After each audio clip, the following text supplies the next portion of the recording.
Olá, pessoal, bom dia! Tendo eu chegado aqui um pouquinho mais cedo na aula que vou dar aqui às 9 horas, resolvi falar um pouquinho com vocês sobre um assunto que eu diversas vezes venho falando aqui no Instagram e que muitas vezes acabo sendo mal compreendida porque por culpa minha, que eu ainda não tive tempo, na verdade, de explicar com mais detalhes por que eu comecei a falar sobre isso, a trabalhar sobre isso e o que eu tenho exatamente aprendido sobre isso. Bom dia, Ana, bom dia, Nando, bom dia, pessoal que está entrando aí, Dani, Rebeca. Bom, esse assunto que eu queria falar um pouquinho com vocês ainda, porque eu ainda quero aprofundar muito nele, é o assunto dos temperamentos. Então, esse assunto, para quem já me acompanha há mais tempo, eu fiz uma live sobre isso um tempo atrás, já um tempinho, sei lá, uns 3, 4 meses atrás, mas foi uma live que eu não consegui salvar e acabou ficando perdida aí no mundo, né? Bom, eu tenho dois filhos que são absolutamente diferentes. Então, assim, o meu filho mais velho, que vai fazer 16 anos, ele é um menino que estuda sozinho, que tira notas ótimas, que faz todas as tarefas de casa, que se vira, que faz tudo por ele mesmo. E a minha filha mais nova, de 13 anos, ela é o contrário. Ela só estuda se eu estiver junto. Ela quer o tempo todo estar explicando a matéria para mim. Eu tenho que fazer exercício para ela. Eu tenho que ficar fazendo uma provinha oral com ela para ela poder estudar. E isso me angustiava, porque eu falando, gente, eu criei os dois iguais. Como é que um é diferente do outro? Como é que pode? E eu comparava eles. Falava assim, Juliana, olha aí o seu irmão estudando sozinho. Por que você quer que eu estude com você? Juliana, por que você não quer que eu faça um exercício? Olha seu irmão. Juliana, por que você não fez a tarefa e o seu irmão faz? Isso me angustiava. Eu pensava, gente, o que acontece que essa menina é desse jeito e essa menina não vai conseguir tirar nota boa e etc. E aí, por um acaso, alguém falou para mim sobre essa questão de temperamentos. Não me lembro muito bem aonde que foi. E eu fui pesquisar. Então, comecei pela forma mais simples possível. Joguei no Google sobre os temperamentos humanos. Fiz um curso primeiramente, né, sobre esse negócio de temperamentos. Comprei um livro sobre temperamentos. E aí foi.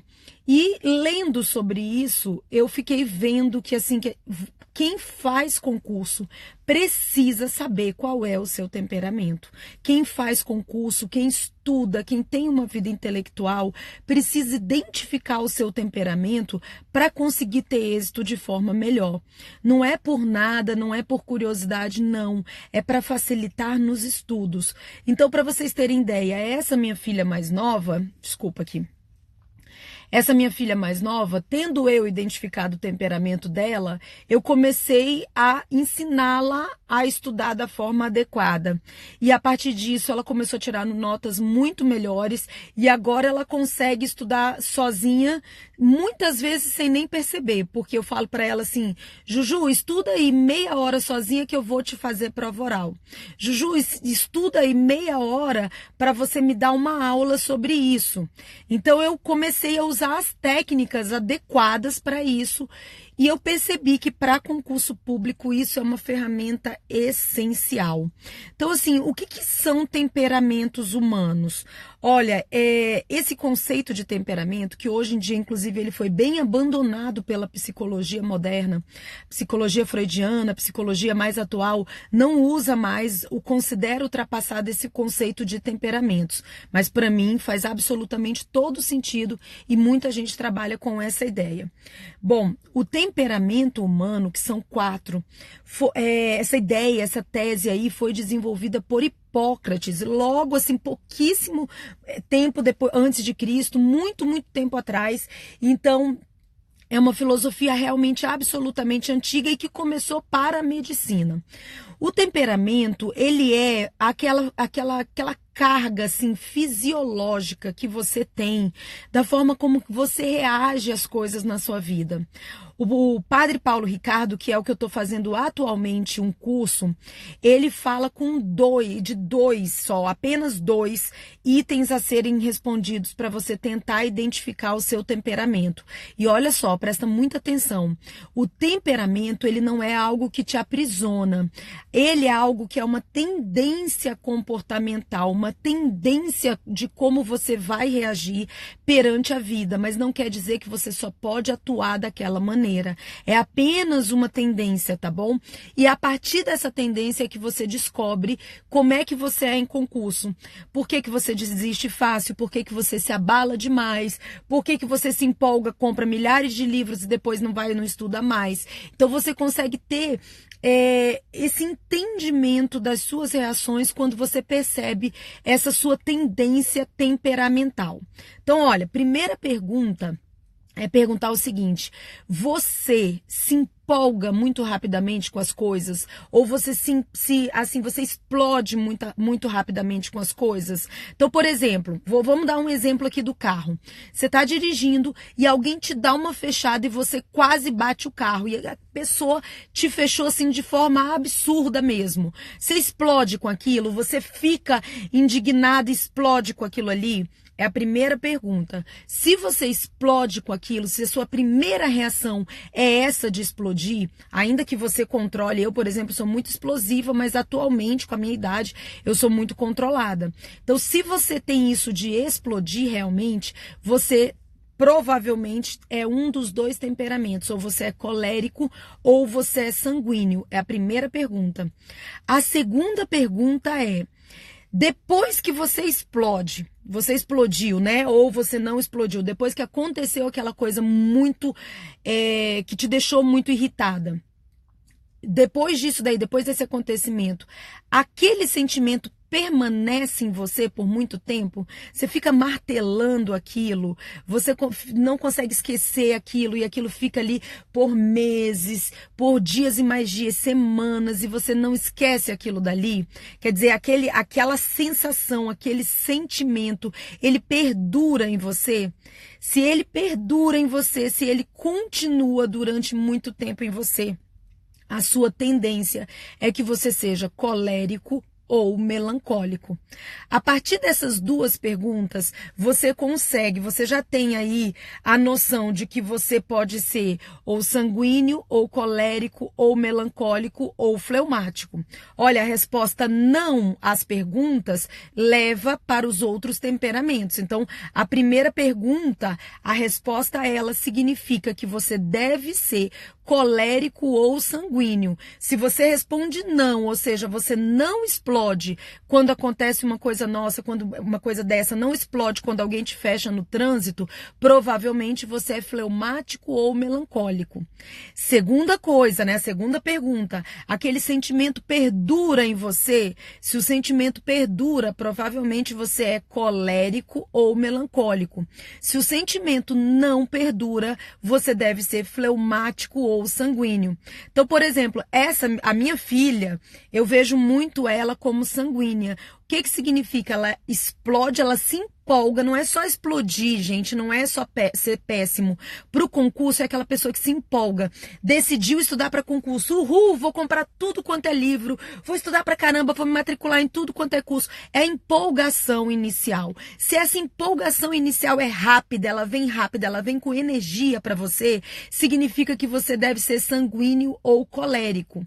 Agora, essa empolgação inicial, essa animação, às vezes ela é só fogo de palha. Então, no sanguíneo, ela é só fogo de palha. O sanguíneo, quando ele briga, minha filha é assim todos os dias. Ela briga na escola com uma amiga. Brigou: mãe, eu briguei com a fulaninha, não sou mais amiga da fulaninha, porque essa fulaninha só me sacaneia, não sei o que, tarará. Fica revoltado com aquilo dali. No outro dia, ela já é a melhor amiga da fulaninha, porque aquela energia, seja uma energia para o bem, seja uma energia para o mal, ela não perdura na minha filha. Aí a Nath tá falando aqui, ó: não tenho empolgação e nem explodo fácil. Ó, se você não tem empolgação, se você não tem essa energia inicial, saiu um concurso, você, nem vou fazer, eu nem quero isso daí, você provavelmente ou é sanguínea ou é melancólica. Agora, O sanguíneo, ele além de não se empolgar fácil, o sanguíneo melancólico não, desculpa, fleumático ou melancólico. O fleumático, além de não se empolgar fácil, ele continua onde ele está, ele tem uma baixa energia, ele não remói sentimentos, ele não se empolga com as coisas, ele tem uma energia mais baixa. O melancólico não, ele tem uma energia maior, então ele não se empolga, mas quando ele consegue se empolgar, por exemplo, alguém empolga ele não é de ter empolgação sozinho, mas alguém empolga, alguém fica colocando na cabeça dele, alguém insiste com ele, depois que ele tem essa empolgação inicial, essa chama se mantém. Por que que isso é importante, gente? Por que que eu quero um dia conseguir fazer um curso bem assim, detalhado para concurso público com essa questão dos temperamentos? Porque se você descobre isso, aí eu vou pro pessoal que acabou de reprovar no MPGO ou que acabou de reprovar na OAB. Se você descobre isso, você vê claramente o seu temperamento justificando o seu comportamento. Então, por exemplo, você fez uma prova e aí você não passou. O que o melancólico, a Fabi aqui está dizendo que ela é melancólica. O que o melancólico diz? O melancólico diz assim, eu sabia, não é para mim, eu nunca vou conseguir, eu não vou dar conta. Então, se você tem o conhecimento disso, se você fala, eu sou melancólico, eu tenho essa tendência a ser melancólico, você identifica isso e você fala, olha, isso aqui nada mais é do que o meu lado melancólico falando. Eu não posso deixar o meu lado melancólico prevalecer. Eu preciso aqui... Peraí que eu liguei aqui o carro sem querer, tô no carro esperando da hora. Então, eu preciso deixar esse meu lado melancólico de lado, porque isso vai me atrapalhar no concurso público. Eu preciso agora tentar acreditar em mim. Então é o momento que às vezes eu vou precisar contratar um coach, eu vou precisar estudar em grupo, eu vou precisar fazer um cursinho, de tirar o melancólico daquela baixa energia que ele tem. Teve um dia que eu falei aqui um pouquinho, eu coloquei ali um pouquinho os 4 temperamentos, até deixei nos destaques. E aí teve uma seguidora que falou assim pra mim, professora, eu não entendo por que as pessoas exaltam tanto o colérico. Todo mundo exalta o colérico, eu sou colérica. O colérico, ele tem duas coisas, ele tem essa empolgação inicial. Então assim, eu, por exemplo, me chamam para... Geilza, vem dar um curso aqui em Foz do Iguaçu. Eu me empolgo na hora, eu vou, vai ser ótimo, vai ser maravilhoso, eu vou aproveitar, tudo é ótimo, eu tenho essa empolgação inicial muito grande. Agora, o sanguíneo, ele perde essa empolgação muito fácil. Ele quer, ele acha ótimo, maravilhoso, no dia seguinte ele já tá aí... Não vou não, vai ser péssimo, não sei pra que eu aceitei. Já o colérico, como eu, essa energia continua. Então ele continua achando aquilo ali a coisa mais maravilhosa do mundo. Ele continua com aquela energia alta dentro dele. E aí essa minha seguidora falou assim, as pessoas exaltam o colérico. Realmente, durante muito tempo, o colérico foi tido como o melhor temperamento.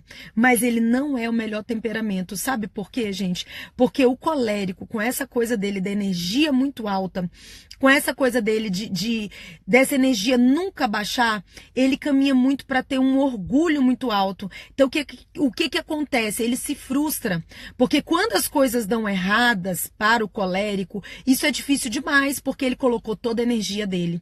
Então o colérico, ele tem uma tendência muito grande a desistir na primeira falha, no primeiro fracasso. Na hora que ele fracassa pela primeira vez, ele quer se matar. Aquilo ali para ele é horrível, porque ele botou toda a energia dele. Ele entrou de cabeça naquilo dali. No curso do Padre Paulo Ricardo, ele fala uma coisa muito bacana, que ele diz assim, olha, durante muitos anos o colérico foi tido como o melhor temperamento. Só que o colérico, se a gente fizer um paralelo com o carro, o colérico ele é aquele carro que pega rápido e ele é aquele carro que vai, que tem um combustível assim maravilhoso, que anda. Realmente é maravilhoso. Quem não quer isso? Um carro que pega fácil, um carro que anda ali sem parar. Quem não quer um carro desse? Só que o problema é que esse carro tá indo em direção ao inferno. Esse é o colérico, esse é o meu temperamento. E eu sou exatamente assim. Eu me empolgo fácil, a minha energia dura, mas eu vejo que, primeiro, eu tenho um orgulho que todos nós temos, mas eu tenho esse orgulho mais acentuado por ser colérica. Então eu tenho o tempo todo que tá de olho no meu orgulho. Eu tenho o tempo todo que tá pensando assim, e se eu falhar? E daí, eu sofro a cada aula que eu vou dar, gente, cada aula que eu vou dar, eu me mato de preparar a aula, mesmo que seja um assunto que eu já domino. Eu me mato de preparar a aula, eu fico no dia anterior vendo tudo sobre aquilo dali, e se eu falar uma coisinha errada, eu fico me martirizando com aquilo, eu falo, eu não consigo me perdoar. O que é isso? É orgulho? O que é isso? É um orgulho muito típico do colérico, é do ser humano, não existe ser humano que não é orgulhoso, todo mundo é. Mas o colérico é mais. O colérico, essa energia dele alta, tá levando ele em direção ao inferno. Essa energia alta é o maior veneno, é o melhor combustível, mas é também o pior veneno. O sanguíneo, por outro lado, ele tem esse fogo de palha, então ele tem uma tendência a não terminar nada que ele começa. A minha filha, ela é assim, ela quer tudo. Ela, mãe, eu quero fazer piano. Aí ela começa a fazer piano. 2 meses depois, ela, mãe, é melhor parar o piano, porque tá me atrapalhando nas outras coisas. Aí, outro mês, mãe, eu tô querendo fazer francês. Eu acho lindo francês, eu quero fazer francês. Aí ela me faz comprar tudo pra ela de francês. 2 dias depois, ela já odeia francês. O sanguíneo não termina os projetos. Ele tem ótimas ideias, ele quer tudo, ele tem uma energia maravilhosa, mas ele não termina os projetos. Então, ou ele precisa de alguém colérico do lado dele ou melancólico do lado dele, que não deixa ele parar os projetos. Fogo de palha, Estela, é isso, é fogo de palha. Ou ele precisa ter alguém do lado dele, que por isso que eu acho que eu dou muito certo com meu marido, que o meu marido é sanguíneo e eu sou colérica. Ou ele precisa ter alguém do lado dele que não deixa essa palha apagar. Ou então ele precisa se conhecer. O legal do temperamento não é você se aprisionar, não é você ficar dizendo, ah, tudo bem, eu sou sanguínea, eu não termino porque eu sou sanguínea. Não, é você evoluir, é você olhar para você e dizer, isso está acontecendo porque eu sou sanguíneo. Então eu preciso não desistir, eu não vou deixar ser fogo de palha, eu vou persistir. Como que eu faço para persistir? Eu vou atrás daquilo que me motiva a continuar, um perfil no Instagram que te ajuda, um coach que não te deixa desistir, um curso que você se obriga àquilo, uma amiga que fica no teu pé. Você precisa de algo que não deixa a sua palha apagar, que não deixa o fogo, aliás, da sua palha acabar. Então o sanguíneo precisa disso. O melancólico, ele tem zero energia. O melancólico, ele não tem essa energia inicial, assim como o fleumático também não tem. Então ele até acha bonitinho. Pô, a galera estudando para concurso. Poxa, a galera aí tá toda fazendo curso. Não tô afim, não é para mim, eu não vou. Então ele precisa de alguma coisa que incentive ele a começar. Ele precisa dessa energia inicial que o sanguíneo tem. O sanguíneo não precisa de ninguém dizendo para ele começar, ele começa, ele só não termina. O fleumático e o melancólico, eles nem começam. Então, eles precisam de alguém que ajude a começar. Aí a Nath perguntou, podemos mudar de temperamento? Olha, o lado espiritual, o padre Paulo Ricardo diz que a nossa missão, a nossa santificação ocorre exatamente pela mudança aí, por tentar alterar o seu temperamento. É você não se conformar com o seu temperamento. Eu tenho buscado isso já há alguns anos. Eu tenho buscado não ser explosiva. Eu tenho buscado não ser tão empolgada com as coisas, ser menos empolgada, menos explosiva. Quando acontece alguma coisa comigo, eu tento respirar, eu tento não falar no mesmo dia. Quando eu brigo com meu marido, antigamente eu tinha que discutir a relação no mesmo dia. Agora, eu já falo para ele, eu não vou discutir hoje, porque eu vou explodir. A gente conversa amanhã. Então é tentar ir mudando isso daí, porque quando você se conhece, você consegue se mudar. Então você vai entendendo isso daí, aí você tá naquilo que você não desiste da coisa. Eu, colérica, né? Você não desiste, mas aquilo tá te fazendo mal. Eu já percebo, gente, eu sou colérica, eu não tô desistindo, eu não tô dizendo não porque eu sou colérica, mas isso me faz mal. Eu, por exemplo, eu tive 2 crises de ansiedade por querer aceitar tudo, por me empolgar com tudo e não desistir de nada. Então eu enxerguei aquilo ali, olha, sem psicólogo, sem nada. Eu enxerguei aquilo dali e falei, tá me fazendo mal. O que eu vou dizer não? E foi assim que eu saí, uma das coisas pelas quais eu saí da escola da magistratura, por exemplo. Então você identificar algumas coisas que você vai falar assim, esse aqui não. Esse aqui, apesar do meu temperamento colérico, que eu quero tudo, eu vou dizer não. Então é você conseguir identificar para você ir mudando. Sobre o curso, gente, não tem nem data para acontecer. A minha ideia é que eu faça isso de graça, inclusive, não sei quando, não sei como. Por enquanto, eu tô na fase inicial do colérico da empolgação, tá? Não devo deixar morrer. Eu tô querendo montar um estúdio pequenininho lá na minha casa para falar desses assuntos periféricos aí do concurso público que ninguém trata. Mas eu não tenho estúdio em casa ainda, eu faço tudo com o meu celular. Eu preciso, já separei o lugar. Isso eu já fiz, arrumei todo lá meu escritório e separei um lugarzinho para isso, mas eu não tenho estrutura nenhuma. Se vocês souberem de alguém que faça isso, até me indiquem. Então, isso deve demorar, mas como eu ainda tenho meu temperamento colérico ainda muito dominante aí, e com os defeitos dominantes e virtudes dominantes, todos os temperamentos têm virtudes e defeitos dominantes. Então, as minhas virtudes dominantes aí me fazem querer muito isso, mas eu não sei quando. Eu tô só ainda com a ideia na cabeça, sabe? Que não vai apagar, não.